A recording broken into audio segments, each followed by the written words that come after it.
ate, good afternoon po. Pwede po ba kitang may challenge? Hello po. Ano po ba yung challenge?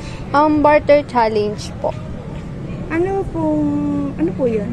Bali, yung barter challenge po is magpapalitan po tayo ng item. Pero ang goal po dapat yung item na ibibigay mo po sa akin is mas valuable dun sa ibibigay ko pong item sa'yo. Sige po, okay lang naman po. Pwede po ba mag-bid? Okay lang po. Okay po, thank you po. So, bali, sa barter challenge po, ang ibibigay ko pong item sa inyo is itong headband po. So, nagkakahalaga po siya ng 50 pesos. So, ano po kayong items na pwede nyo pong ma-barter sa akin? Na dapat po, mas mataas po sa value nito. So, mas mataas po dapat sa 50 pesos nito. Okay lang po ba kung nagamit na? Kahit medyo nagamit na? Okay lang po.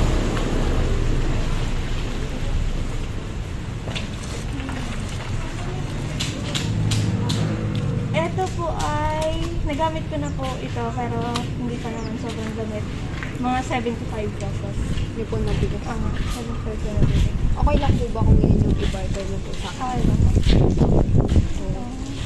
So, bali, thank you. Thank you. Barter exchange complete. So, according po kay ate, itong gel pen po ay nagkakalaga po ng 75 pesos.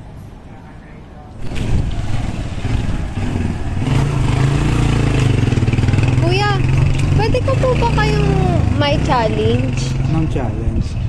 Barter challenge po. Ano yun? Parang magpapalitan po tayo ng gamit. Pero ang goal po yung ipapalit mo po sa akin gamit is mas valuable po dun sa bagay na ibabarter ko po sa inyo. Sige. Pwede po mag-bid. Sige, sure. Okay. Thank you po. Wait po. So, kuya, I'm Kate Bendicho from department, from electrical department. So, magpapabarter challenge po ako sa'yo. So, ito pong gel pen na to ay nakakalaga ng 75 pesos po. Bali, makikipag-barter po ako sa'yo. So, ang goal po dapat is mas mataas po yung value ng ibibigay niyo po sa akin. Any item po na mas mataas po sa 75 pesos.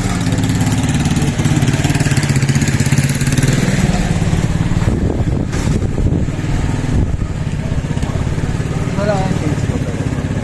Okay lang po ba sa'yo? Okay lang. So, mga magkano?